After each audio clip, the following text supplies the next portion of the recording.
All right, guys, welcome in. Today I wanted to rank the Buckeyes 2022 schedule from easiest to hardest based on my personal opinion, how difficult the game's going to be. Of course, we all expect Ohio State to go 12-0 in the regular season, but there are going to be a few challenging games, and I'm going to rank every single one of them. And I do have the FBIs just as a reference. These rankings are not based off the FPIs or anything like that, but it is a reference. So let's kick this off, starting the easiest game on the Buckeyes schedule. I'm sure many people would be in agreement. It is Arkansas State. You can see that is the week 2 game, I believe. Noon start time on BTN.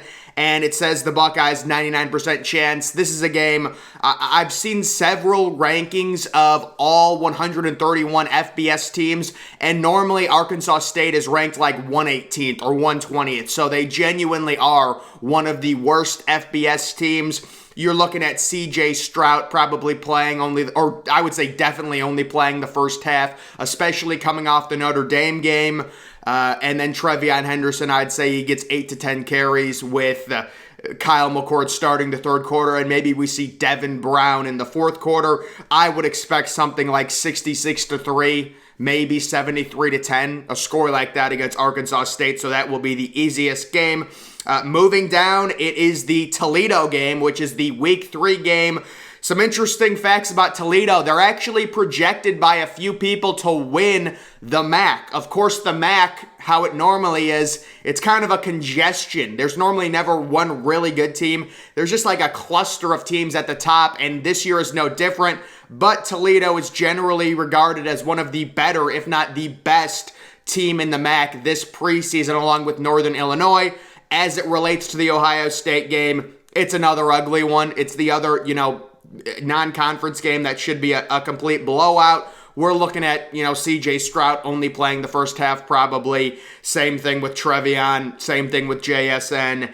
And, I really want to see Devin Brown get some legitimate playing time. Let him throw a few passes. We've already seen McCord. He's already started a game last year. So, we know he's the backup. But Devin Brown, get him. He could be the starter next year. I want him to get his feet wet a little bit, get him some playing time in these 2 matchups, and it should be another complete blowout. But I don't think Toledo is going to tank our strength of schedule overall, because they should at least perform decently in the MAC and be maybe an 8 or 9 win team. I don't know what their schedule is. I don't know what their non-conference is, but they could win 8 or 9 games. They're not going to be too bad. Moving down, it is the easiest game in the Big Ten. It's the game against Indiana, and this is a late season home game.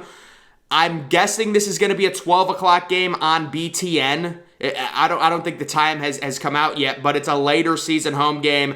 And yeah, Indiana is arguably the worst team in the Big Ten. They were last year. They were winless in the Big Ten last year.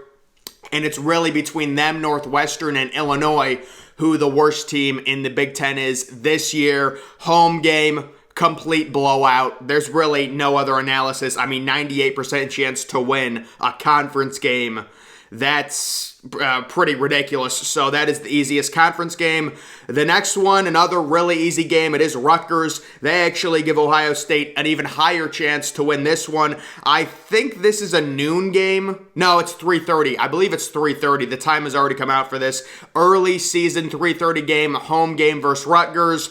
Not much analysis needed. Rutgers is an improving team. But we saw last year, it was a complete laugher against Rutgers, to be completely honest. And that was after, some early season struggles with C.J. Stroud.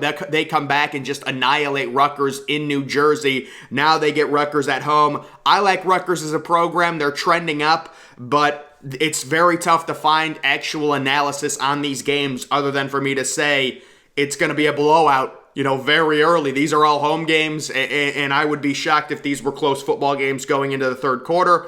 The next game, it is a later season road matchup versus Northwestern. My expectation on this one, it's probably going to be a noon game on Fox. Well, actually, no. It'll probably be a noon game on FS1 if I had to guess. Later season, Northwestern. They kind of do that every other year thing, so some people are saying they're going to be pretty good this year. I don't know if I buy that. I don't know if Northwestern recruits, well enough. I know they've had several years in the past where they've outperformed their recruiting, but I expect Northwestern to lose, honestly, 7 or 8 games. I have a lot of respect for Pat Fitzgerald, but this is just a complete mismatch, and Northwestern is not known for their high-energy crowds. So the crowd is going to be a complete non-factor unless Northwestern is somehow having an unbelievable season. In that event, they would make this a primetime game, but odds are Northwestern at this point will probably have 5 or 6 losses, and this game will be put at the noon window, maybe the 3:30 window, kind of later in the season matchup with Northwestern. So I would expect a relative easy win there. The next game, it's a home game versus Iowa. So to me, this game is very similar to the Purdue game last year. If you guys remember, Ohio State gets embarrassed by Purdue on the road back with Rondale Moore. What a mess that was. And they come back, and last year they scored 42 points in the first half against Purdue. This is very similar. Iowa embarrasses Ohio State, the J.T. Barrett 4-interception game, the total destruction of the defense, and I think Ohio State gets big revenge on Iowa at home.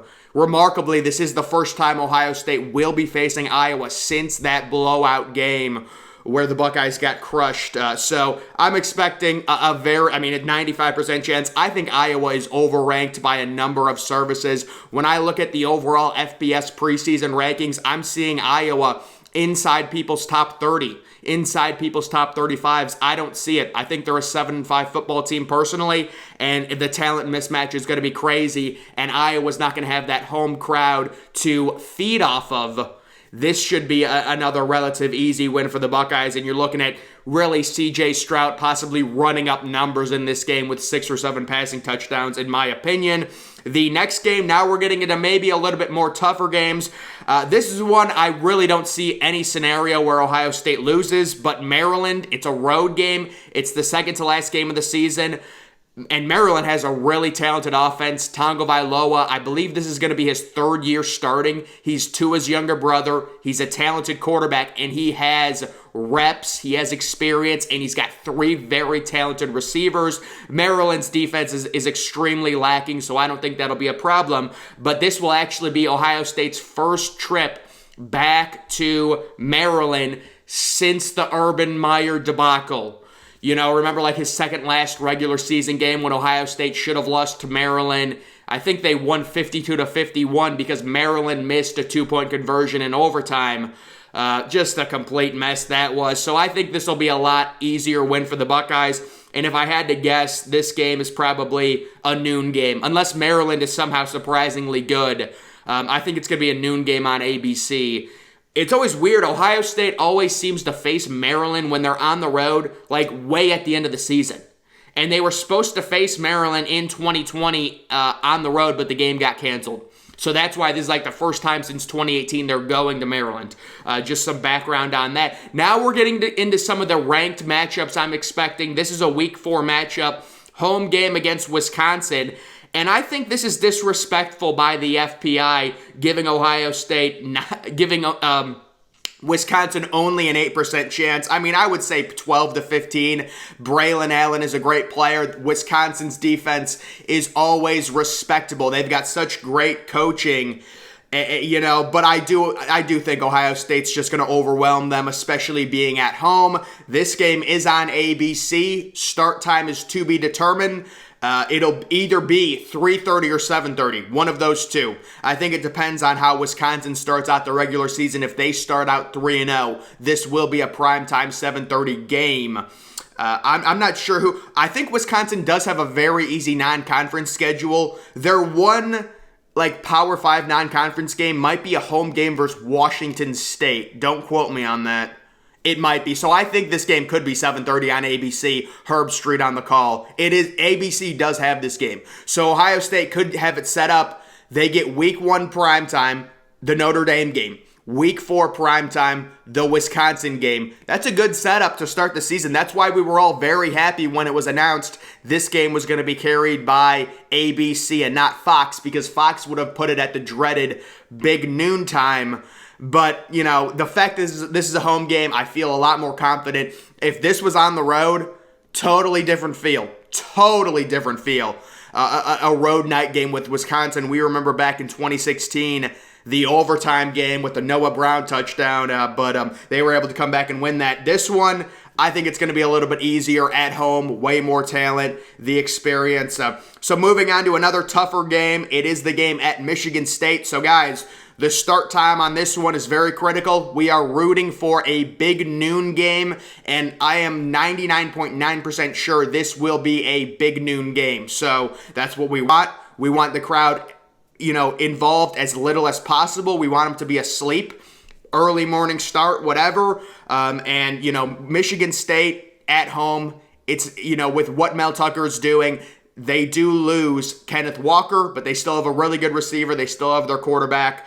So it's not going to be extremely easy. If this was a home game, I'd be a lot more confident. Last year, they scored 49 points against Michigan State in the first half. So, but it is a road game, so this is a little bit tougher now.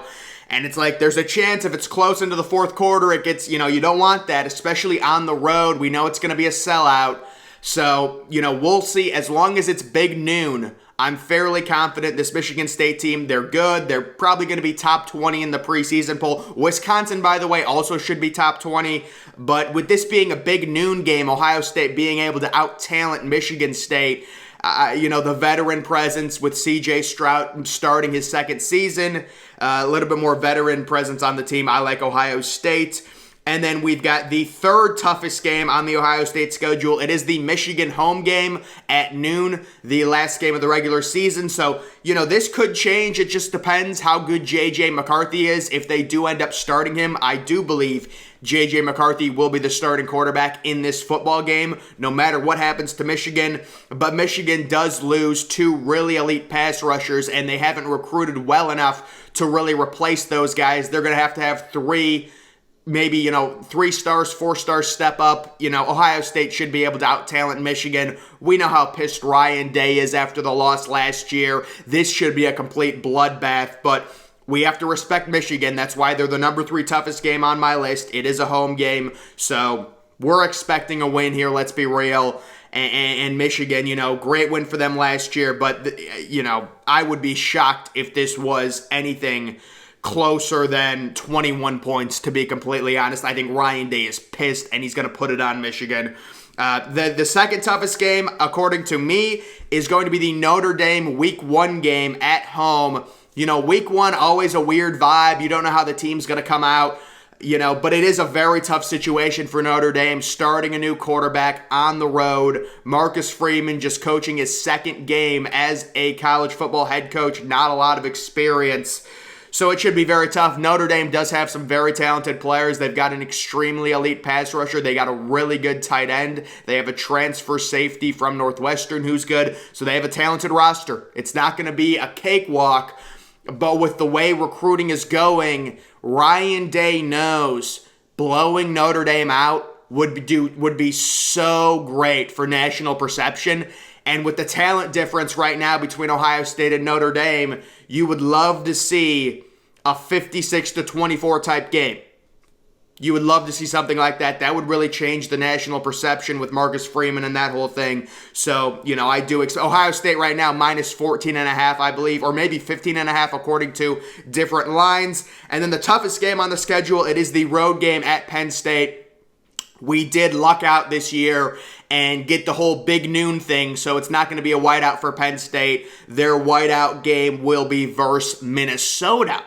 So a little weird there, but the Penn State, it's always tough facing Penn State. You go back to 2018 with Haskins, we should have lost. You go back to 2014 with J.T. Barrett, the national championship run, very close to losing that game as well.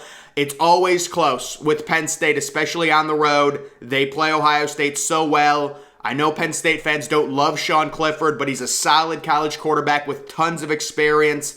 Their whole quarterback situation will be interesting with Drew Aller, the super true freshman from Medina, Ohio that they got, who was actually the number 3 overall player in the nation, according to 247 solo rankings. The composite, he was a lot lower. but the solo rankings, the number 3 player overall. So I wonder if he gets playing time as a true freshman quarterback. But Sean Clifford still, he can move, he can scramble. If it's close late, we know the atmosphere. It's going to be crazy. And the main reason this is number 1, it is a road game, and Penn State with their atmosphere, it's going to be tough. Overall, guys, I do expect Ohio State to finish the regular season 12-0.